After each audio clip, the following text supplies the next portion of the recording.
Bueno, en esta charla vamos a centrarnos en los principios de las osteotomías del fémur proximal. Cuando uno tiene que hacer una osteotomía del fémur proximal, primero tenemos que considerar la movilidad articular, la retracción de partes blandas que puede haber alrededor de la cadera, la edad y la patología que está afectando a la cadera. Tenemos que hacer un buen análisis radiográfico, tanto del plano frontal como del plano sagital, hacer un análisis de la deformidad, en el caso de que tengamos un problema en la unión cabeza-cuello.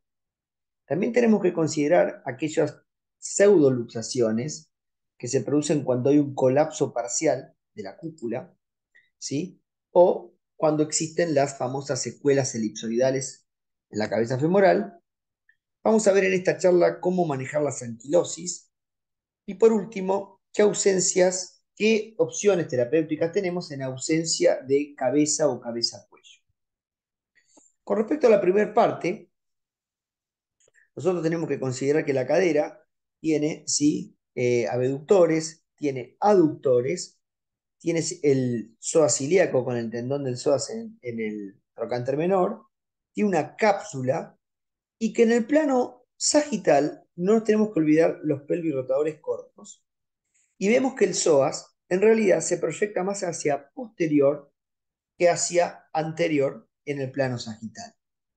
Con respecto a la movilidad de la cadera, tenemos que evaluar en todos los planos de movilidad, el rango de movilidad completo de la cadera, qué restricciones tenemos, y tenemos que tener en cuenta que la cápsula articular tiene sus engrosamientos ilio y pubofemoral en la parte anterior y el engrosamiento isquiofemoral en la parte inferior. Cuando hay patología que pueda comprometer a la cápsula, estas retracciones o fibrosis hay que considerarlos también. Con respecto a la edad, es muy importante saber que la fisis en el trocánter mayor, en el extremo proximal del fémur y en el istmo es un continuo, ¿sí? Y que toda la situación cartilaginosa que recubre estas estructuras, ¿sí? Hace que en pacientes inmaduros la distancia artículo-trocantérica, muy importante en nuestras mediciones, puede ser aparente y no puede ser real. Por eso que en realidad por debajo de los 8 años hay que considerar que estas mediciones de la distancia artículo-trocantérica son aparentes, ¿sí? Obviamente es importante conocer que el istmo es un continuo con las dos fisis para entender las alteraciones de crecimiento que se suceden cuando hay un proceso patológico a edad temprana en la cadera. Conocer la patología es fundamental porque tenemos que conocer la historia natural de la patología. Fíjense acá, en la cadera izquierda, la evolución de un PERTES en su etapa de necrosis, su etapa de fragmentación, temprana y después tardía, su etapa de reosificación y finalmente la etapa de secuela, que vemos una coxa breva plana, esta es un Stulber 4, con un trocánter hipercrecido. Cambio, si tenemos una displasia del desarrollo de la cadera, fíjense una luxación bilateral, inveterada, tratada después de los 4 años, fíjense el desarrollo, las alteraciones del crecimiento que se van a desarrollar tienen mucho que ver con el istmo y uno las puede predecir, ya que las alteraciones del calamche del crecimiento pueden ser de tres tipos, básicamente, ¿no? La uno, la 2 y la 3. Y cuando uno considera o tiene en cuenta esto, eh, sabe qué tipo de estrategia terapéutica va a plantear en según el momento que le toca tratar a estos pacientes. Con respecto al análisis biomecánico de la cadera, es importante entender esto. La fuerza de los abductores, en realidad está dada por una fórmula, que la podemos simplificar de esta manera, en donde MA es el brazo de palanca de la cadera y LA es el brazo de palanca del cuerpo. A L lo identificamos como la fuerza, que es el peso corporal más el peso del miembro contralateral. Entonces, si nosotros tenemos un cuello corto, lo que nos va a producir es que el MA se va a alterar. ¿Y cómo se va a alterar? Se va a alterar en menos. Si nosotros tenemos menos fuerza de brazo de palanca, y la fuerza de tensión que tienen que hacer los abductores, en este caso el glúteo mediano, básicamente, y el menor, o el glúteo mayor también, va a ser mucho mayor. ¿Sí? Por ende, si tenemos un cuello alargado, va a pasar lo contrario. Los glúteos van a tener que hacer menos fuerza para poder conseguir la tensión necesaria. ¿Sí?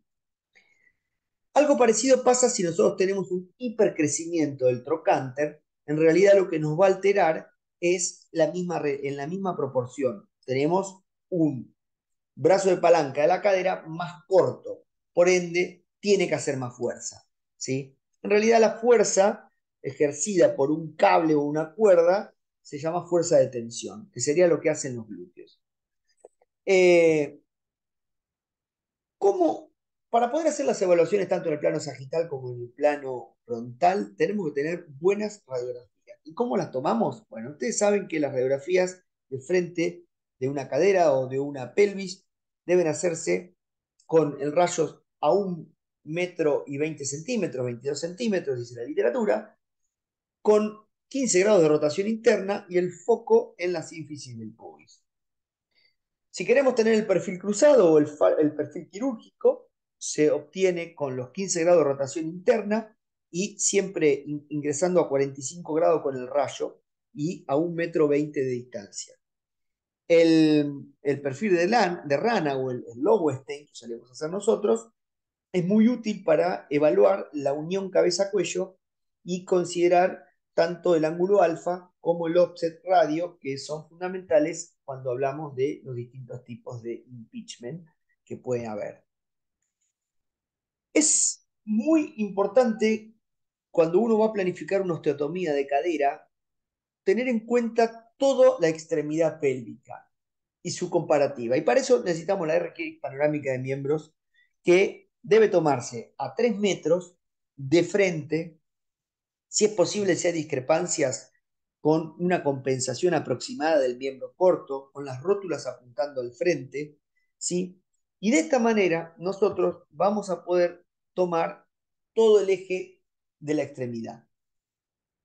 ¿Qué ángulos o parámetros tenemos que tener en cuenta en el plano frontal? Bueno, fundamentalmente tenemos que tener en cuenta el ángulo femoral proximal anatómico. ¿Cómo se considera eso? Bueno, se trazan dos líneas, una en el centro de rotación de la cadera y la otra en la punta del trocánter mayor, y se unen. Luego se traza una línea medio diafisaria que suele coincidir con la porción más medial de la base del trocánter mayor, donde ingresaría las arterias circunflejas cerca de la inserción del piramidal.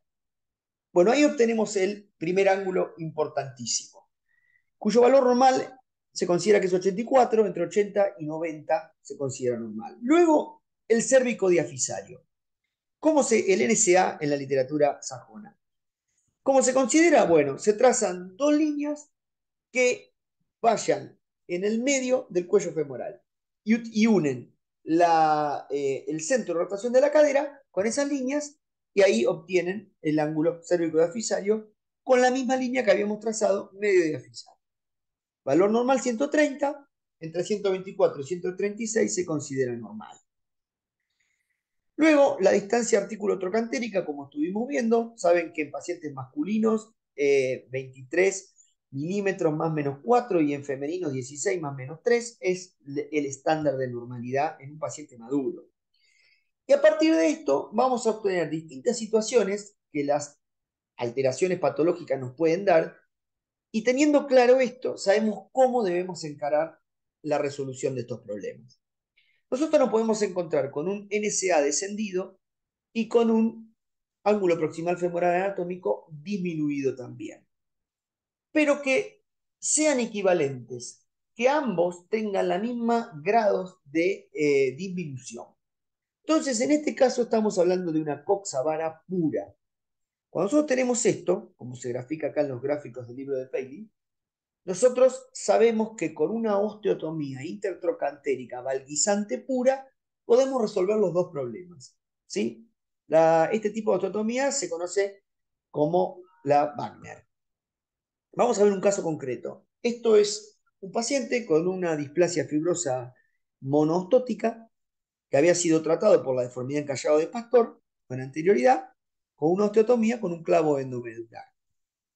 Fíjense que la deformidad nos presenta que hay una disminución tanto del NSA como del proximal en la misma proporción de grados comparado con la contralateral.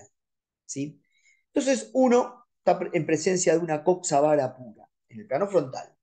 Uno realiza una osteotomía de Wagner o valguisante pura y resuelve el problema. ¿Sí?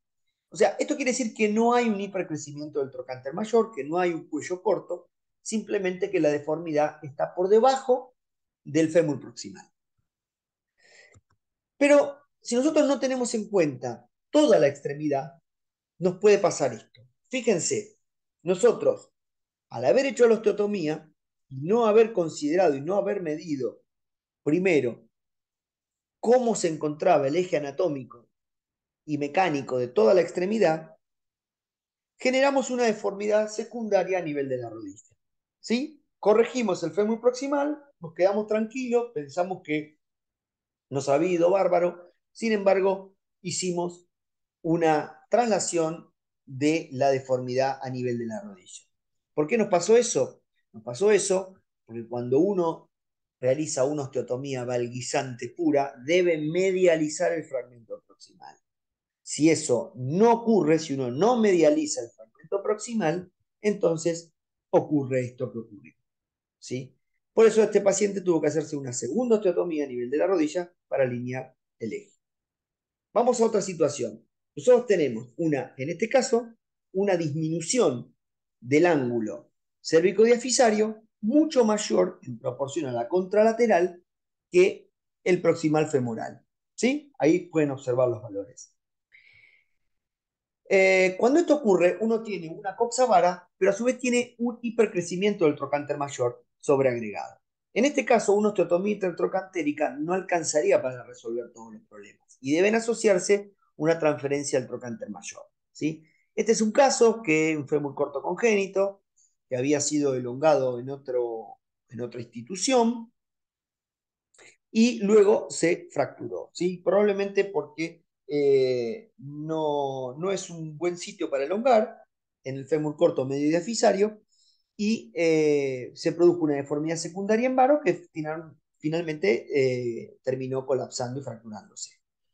Una vez consolidada esta fractura, el paciente nos consulta y ahí empezamos a tener este problema. Entonces, primero tenemos que regularizar esto e hicimos una osteotomía intertrocantérica y a su vez hicimos un descenso del trocánter mayor, ¿sí? Para poder compensar toda la deformidad del fémur proximal, ¿sí? Posteriormente, este paciente siguió la vía de la reconstrucción. Como todos los fémur cortos, ustedes ven el pequeño desarrollo del cóndilo lateral, la rotación interna de la tibia distal. Bueno, requirió, además del alargamiento óseo, requirió correcciones en los distintos planos, ¿sí? Pero es la forma de ver a la cadera en el contexto de toda una alineación de la extremidad inferior, no considerar la cadera aisladamente.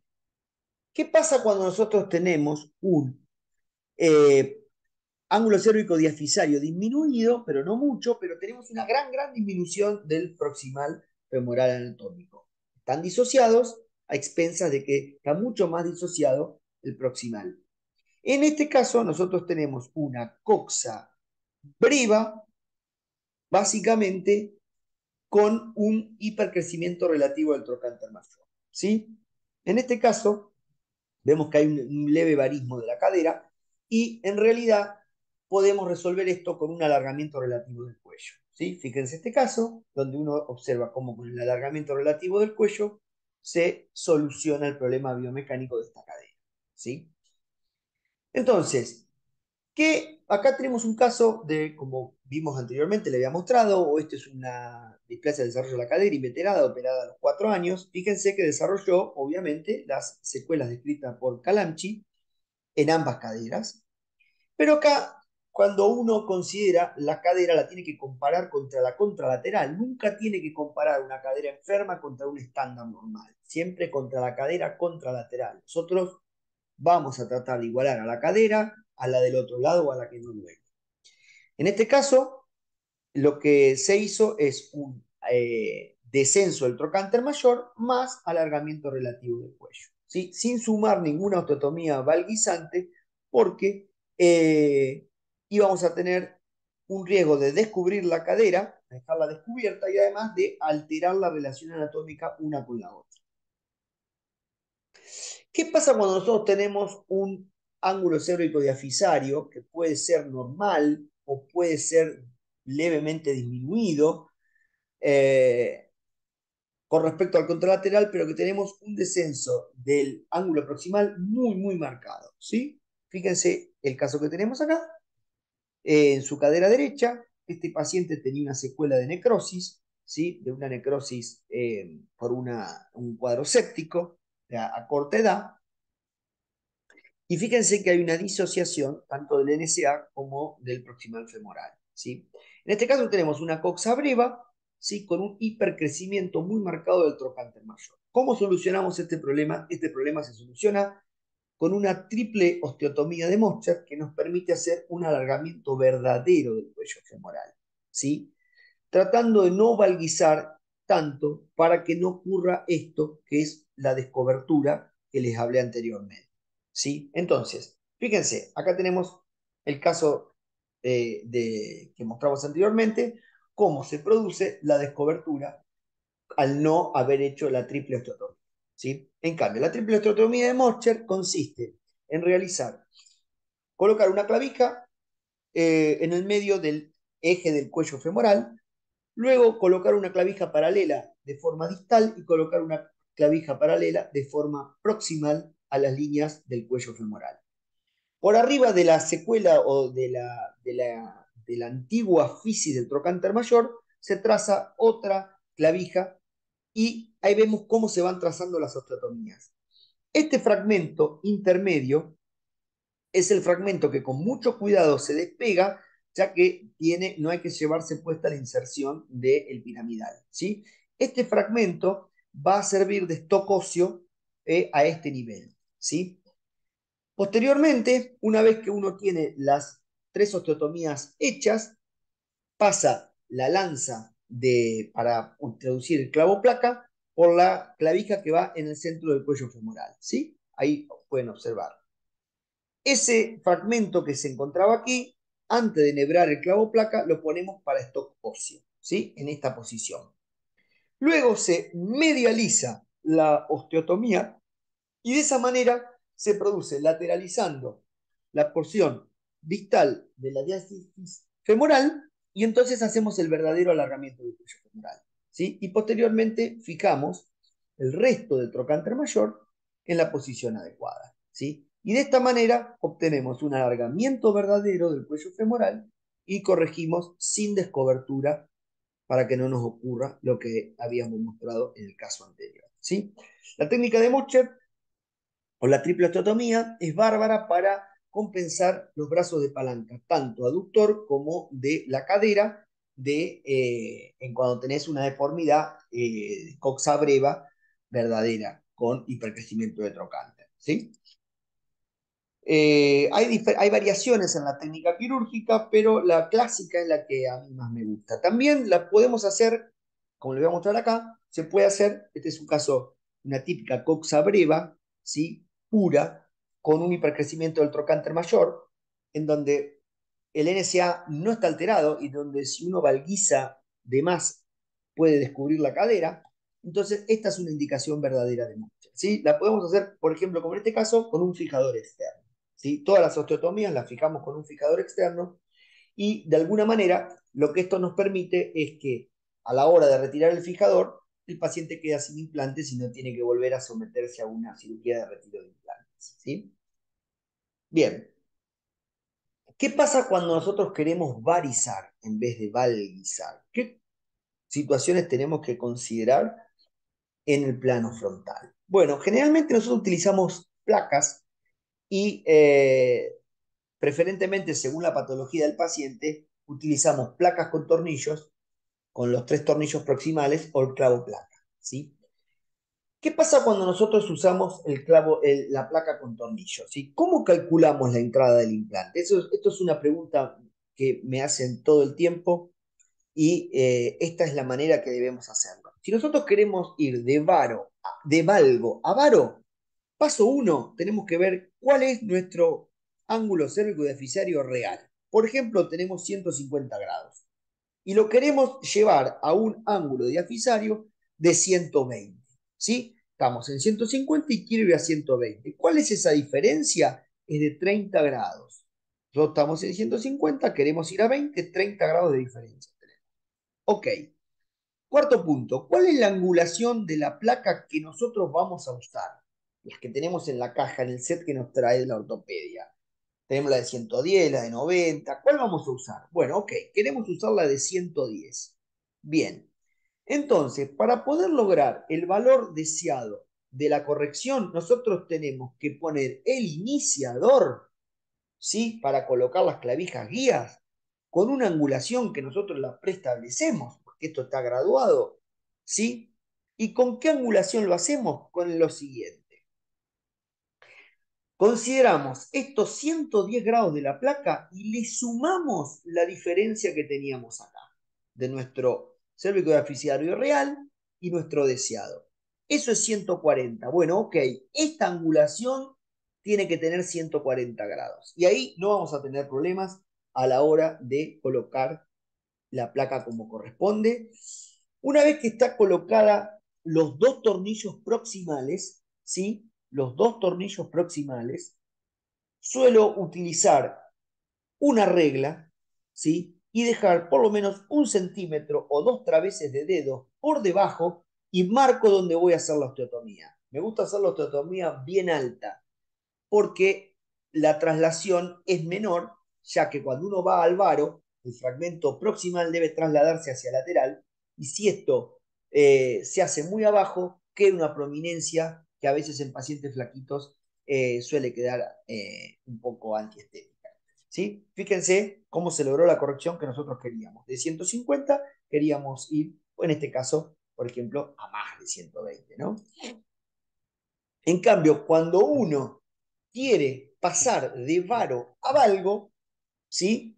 Si nosotros tenemos un inicial de 115 y queremos ir a 150, le tenemos que restar esa diferencia al valor angular de la placa que vamos a usar. Si vamos a usar una placa de 150, entonces, por ejemplo, tenemos que entrar con 115 grados de angulación para poder poner la placa correctamente. ¿Sí? Y acá tenemos algunos ejemplos. Por ejemplo, en las caderas neurológicas espásticas podemos utilizar, fíjense cómo es bien alta la osteotomía que prefiero hacer. ¿Sí? En este caso, fíjense que cuanto uno más baja hace la osteotomía, el fragmento proximal que debe lateralizarse genera esta prominencia y muchas veces con el offset de la placa, eso hace que sea, como vemos acá, ¿sí? Se palpe en pacientes muy flaquitos y hasta se pueda estar a punto de exponerse. Fíjense cómo de esa forma, una vez que se consolida, se restauran los dos ángulos, tanto el NSA como el medial proximal anatómico. ¿Sí? Por ejemplo, en PERTES, si uno desea hacer una varizante, yo ya ahora no hago más varizantes en PERTES, pero fíjense cómo el fragmento proximal debe trasladarse, ¿sí? Hacia lateral, inversamente a lo que veíamos con las valguesas. Bueno, ok, analizamos el plano frontal, pero ¿qué pasa con el plano sagital? No, el plano sagital, nunca olvidarnos, es muy, muy importante. Por eso tenemos que saber que tenemos el NSA en el plano sagital es de 190 grados, ¿sí? No es recto, no es de 100, digamos, de 180, es 190. Hay una angulación de unos 10 grados que hay que tener en cuenta. También puede ser que esa esté alterado, ¿sí? En menos o alterado en más y se producen deformidades en flexión o en extensión, ¿sí? Entonces, eso obviamente va a hacer que, como vimos acá, como yo les contaba, el psoas, fíjense que el psoas se inserta más hacia posterior de la línea media en el plano sagital, se va a quedar o más laxo o más tenso según lo que uno corrija, ¿sí? Entonces, fíjense este caso, el caso original que le había mostrado de la displasia fibrosa. Fíjense la alteración del NSA en el plano frontal, en el plano sagital, ¿sí? De 138, y fíjense cómo la llevamos cuando hicimos la osteotomía correctiva, la llevamos a un plano más cerca de lo normal, ¿sí? Entonces, nunca olvidarse o no tener en cuenta el plano sagital en las osteotomías, porque es fundamental. ¿Qué pasa con cómo analizamos la unión cabeza-cuello? Bueno, es la más difícil de analizar porque tiene tres ejes y es un plano oblicuo en tres dimensiones que hay que considerar. Obviamente, la patología por antonomasia que nos hace estudiar y que nos hace aprender esto es el deslizamiento epifisario femoral proximal, ¿no? Es la patología a tener en cuenta cuando uno piensa en corregir deformidades de la unión de cabeza-cuello, ¿sí? Bueno, ustedes saben que la epifisiolisis de cadera, ¿sí? O el deslizamiento epifisario femoral proximal, no es un término feliz, ¿sí? En definitiva, para mí es un movimiento metafisario femoral proximal, translacional y rotatorio, usualmente gradual, ¿sí? Puede ser agudo o hiperagudo, pero usualmente gradual. Entonces, hay una deformidad en tres planos a tener muy en cuenta que va a ser fundamental para la hora de tomar la decisión terapéutica, ¿sí? Bueno, ustedes saben que midiendo el ángulo de Sandwich, ¿sí? Se clasifican en leves, moderadas o graves estos deslizamientos, ¿sí? Esto no importa, pero lo que sí importa es que cuando uno analiza las tomografías 3D, nos podemos ver mejor lo que sería la deformidad angular en el plano tridimensional de la unión cabeza-cuello. Si nosotros nos queremos acercar a lo que calcula el software que tienen algunos tomógrafos, que es lo que sería el ángulo tita, nosotros podemos con el plano frontal y sagital de la radiografía con esta fórmula determinar la deformidad en el plano oblicuo, ¿sí? En donde Y es en el plano frontal la desviación que encontramos con la línea que traza a 90 grados la perpendicular con la línea epifisaria, ¿sí? O fisaria, y la línea que marca verdaderamente el centro del cuello femoral. ¿Sí? Lo mismo ocurre con la Z, que es el ángulo Z, que es el que en el plano, en el plano, digamos, axial, en la tomografía, nosotros podemos tomar y con esta fórmula podemos calcular X, ¿sí? Digamos, Y al cuadrado más Z al cuadrado es igual a X al cuadrado, con lo cual X, la raíz cuadrada de X, nos va a dar X y ahí vamos a tener la deformidad del plano oblicuo o el verdadero ángulo tita. Es un poco complejo de entender esto, pero digamos, una manera de comprenderlo es cuanto más tiempo lleva esta deformidad y cuanto más usual fue la deformidad, más aspecto de C, más se tuerce el cuello femoral, ¿sí?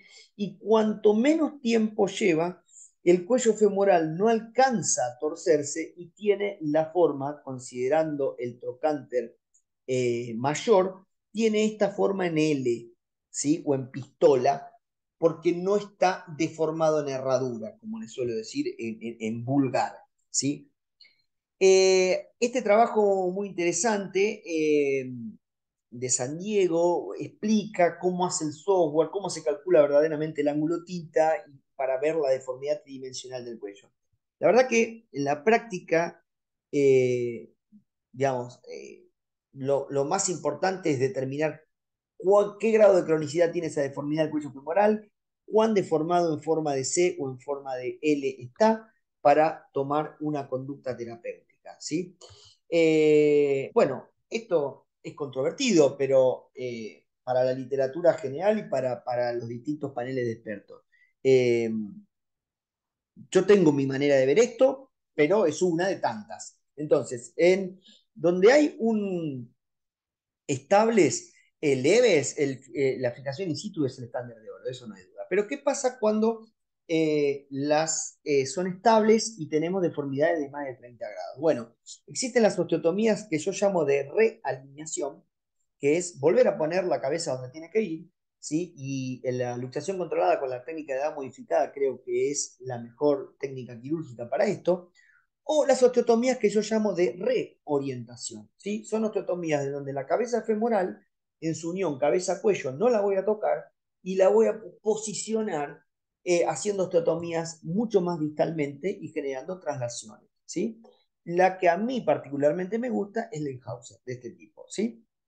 Entonces, ¿hay estándar de oro? Como dije, no, no hay un estándar de oro. La verdad que bueno, en los mayores de 30 grados no hay todavía un estándar de oro, ¿sí? El procedimiento de edad modificado cobró popularidad rápidamente, cautivando la atención de los expertos, pero con escasos datos sobre seguridad y eficacia, ¿sí? Del 2010 en adelante, ¿sí? Fue esto. Rápidamente todos nos enamoramos de esta técnica que empezamos a notar que tenía sus bemoles y sus trampitas y no era tan sencilla de aplicar y tenía complicaciones severas como la necrosis avascular, básicamente, de la cual es un callejón sin salida. Entonces empezamos a rever si era para todos los casos, para qué casos eras y demás. ¿Sí? Acá les muestro algunos ejemplos de algunos casos pre y postquirúrgicos de todos pacientes que hemos tratado con esta técnica, epifisiolisis crónicas, epifisiolisis que, por ejemplo, en este caso, fíjense, era una epifisiolisis en valgo, ¿sí? Raras, fijada in situ y hicimos el procedimiento de modificado, ¿sí? Estos son casos con buenos resultados. En este caso es una cadera que era aguda, ¿sí? Inestable, también hicimos el mismo procedimiento, ¿sí? Eh, Actualmente tengo una casuística de 37 casos, de los cuales he tenido 13 necrosis y, perdón, perdón, 13% de necrosis, no 13 sobre 30 y pico casos, ¿sí? Pero, y que tuvieron básicamente en las primeras caderas, o sea, en los 13 primeros casos tuve la mayor porcentaje de necrosis avascular. Posteriormente la curva de aprendizaje mejora, pero también mejora la indicación y la elección del paciente. Creo que eso es fundamental, ¿sí? Con respecto a las osteotomías intertrocantéricas, la de los tres planos, que la Inhauser es la que a mí particularmente me gusta, ¿sí? Vemos que es una osteotomía en donde se va a producir una traslación, ¿sí? Porque para corregir la unión cabeza-cuello, donde está el cora, nosotros no nos vamos a meter ahí y la segunda regla de oro de las osteotomías de corrección de eje es que cuando vos haces la osteotomía lejos del cora, para corregir el eje tenés que trasladar. No queda otra, ¿sí? Vemos algunos ejemplos. No es una clase de epifisiolisis, por eso que hay detalles con respecto al tema de cuándo indico y cuándo no, que no vamos a desarrollar en esta charla, ¿sí? Fíjense cómo se desarrolla y cómo son los pasos cuando uno tiene que hacer una osteotomía intertrocantérica. Generalmente yo fijo primero la epífisis y luego hago ese abordaje lateral y hago la osteotomía, ¿sí? Y una vez hecha la osteotomía, puedo o no agregarle una queilectomía por el mismo abordaje, sin tener que llegar a luxar la cadera, para corregir algún BAM adicional, ¿sí? Entonces, lo que se observa acá es, el primer paso es la rotación. Yo corrijo la rotación distal, girando en este caso hacia interno la pierna, el pie. Le pido al ayudante que rote hacia interno el pie. Primer paso, la rotación medial según los grados que yo haya calculado que le quiera dar. Ya tengo la placa colocada con los grados de flexión que quiero corregir, ¿sí?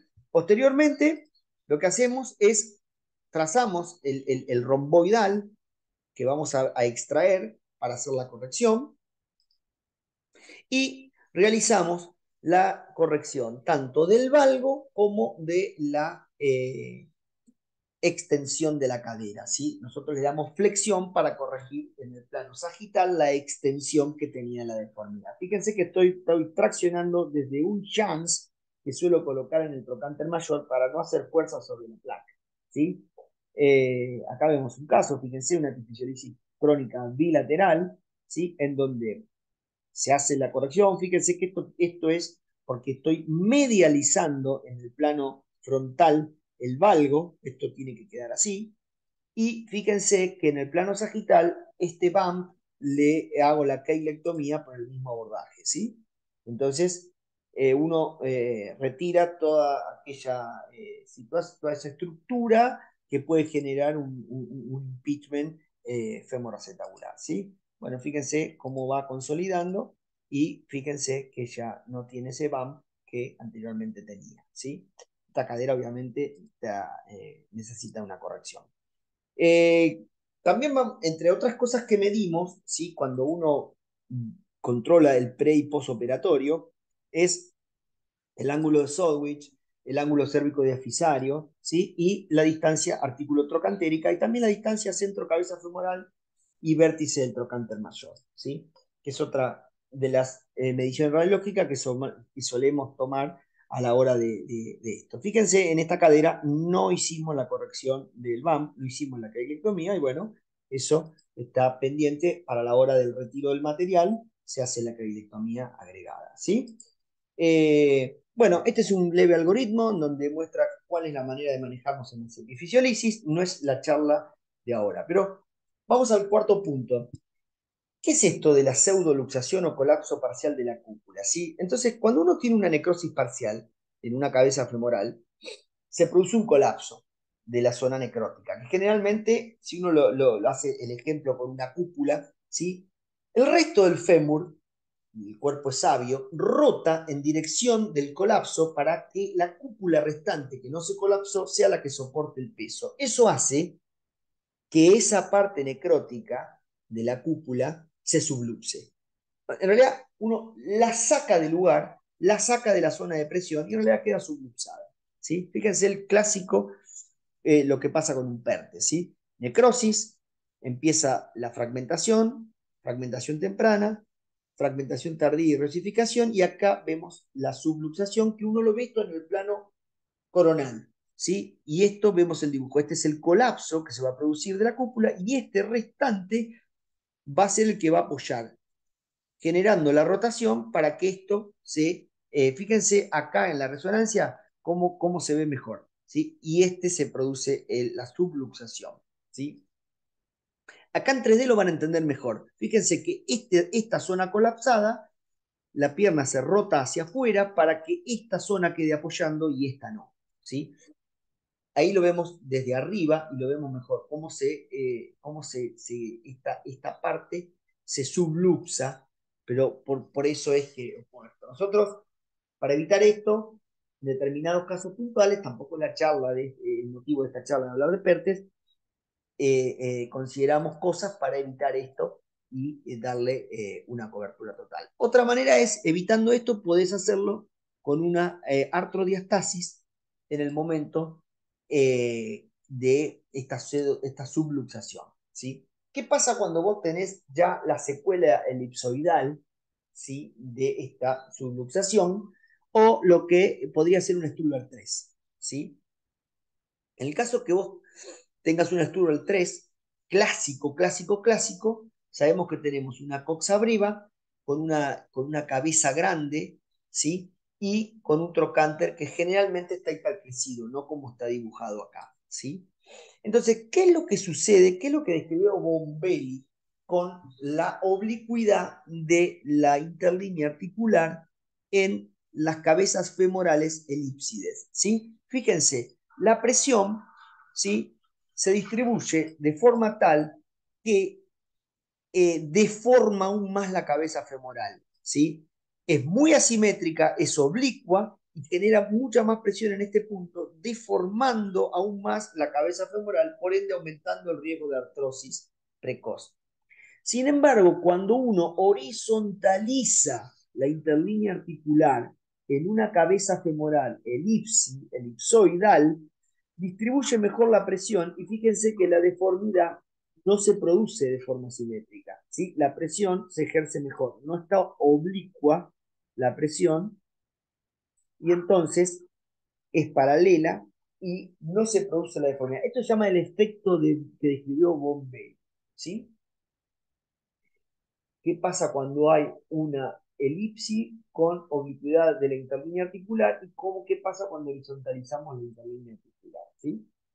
Y acá observen qué es lo que le hablaba yo de la subluxación, el efecto cúpula, por qué ocurre esto, ¿sí? Cuando se produce una necrosis parcial.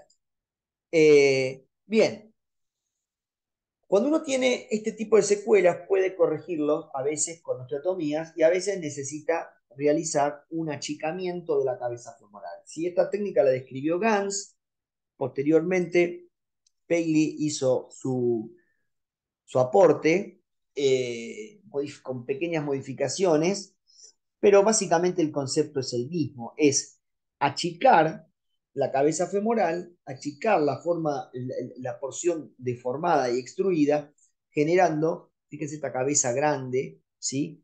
Esta parte extruida, generando una cabeza femoral más chica, pero esférica, y que pueda de alguna manera distribuir mejor la carga de peso de esa cadera, ¿sí?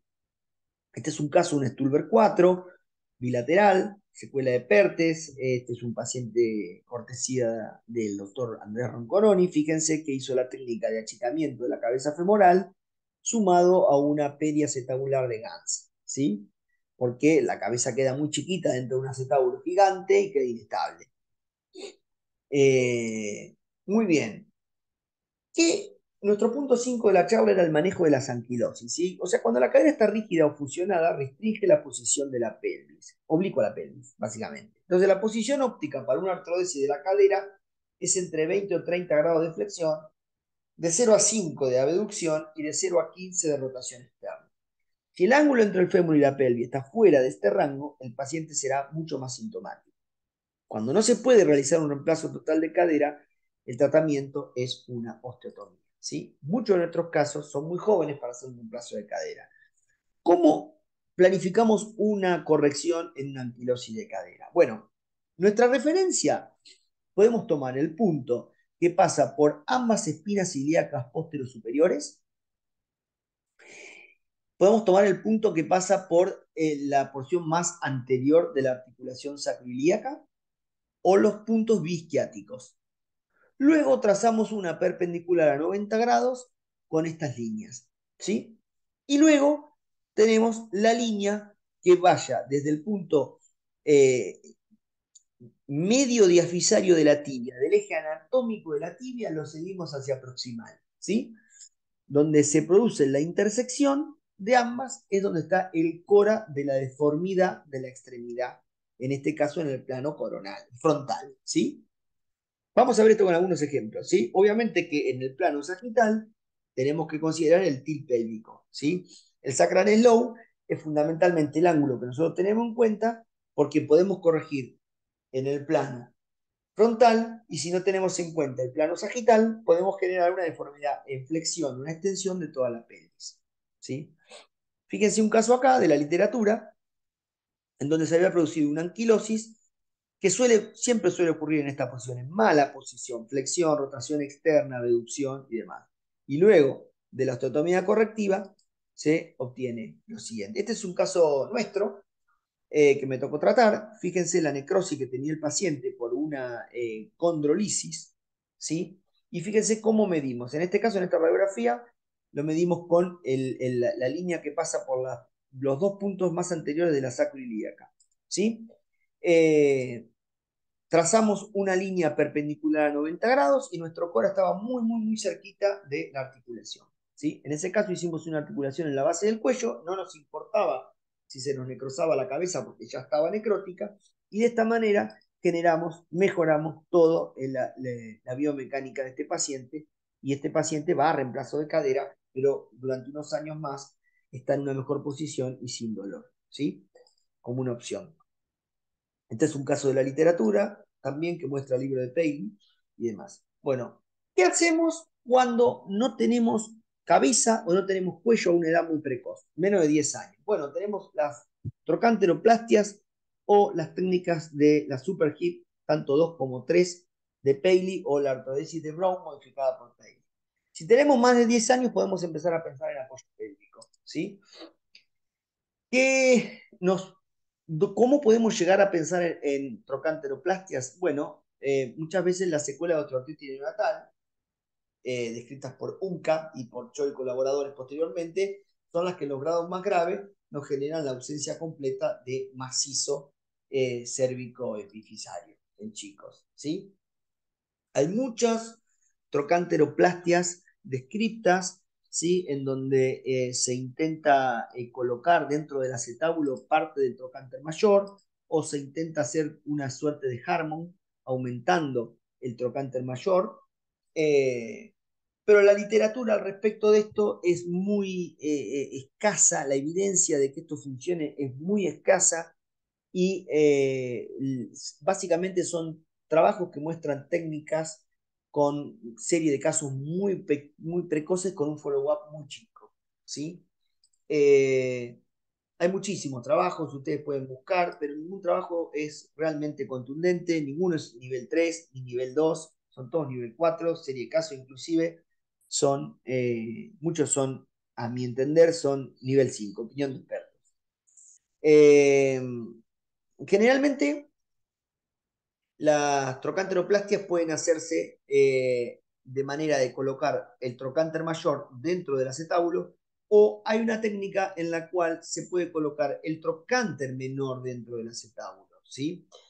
Esta técnica es la que menos funciona, ¿sí?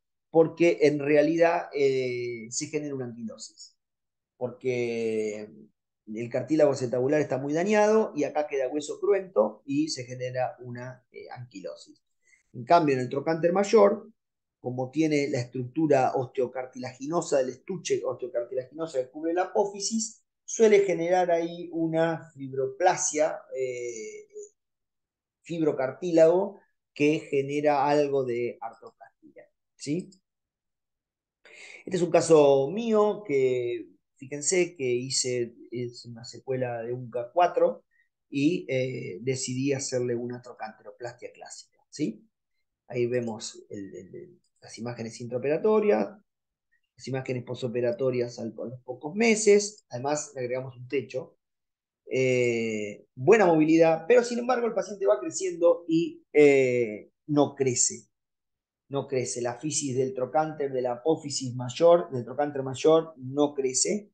Y si bien tuvimos, consideramos mucho evaluar el eje en el plano sagital para no tener deformidad en flexión o en extensión, no crece y cada vez se va cortando más y se va acercando el implante y bueno, uno tiene que pensar en otras cosas. ¿Sí? No, las trocánteroplastias no son cirugías que a mí particularmente me dejen un sabor a victoria. De todas maneras, no hay muchas cosas para hacer. Con respecto a la Super Hip 2, en esos casos, ¿no? La Super Hip 2 y 3, la Super Hip 2 es una parecida a la trocanteroplastia que les mostré anteriormente, pero como hay cabeza femoral en el acetábulo, entonces sí, el extremo donde estaría el trocánter menor está cruento y puede fusionarse con la cabeza femoral y entonces puede haber algo de movilidad. Fíjense, este caso decidí hacer una Super Hip 2, luego retiré el implante, fijé a la hora del implante con unos canulados para asegurarme que no se produzca una pseudoartrosis a ese nivel, ¿sí? Eso es lo que básicamente hicimos.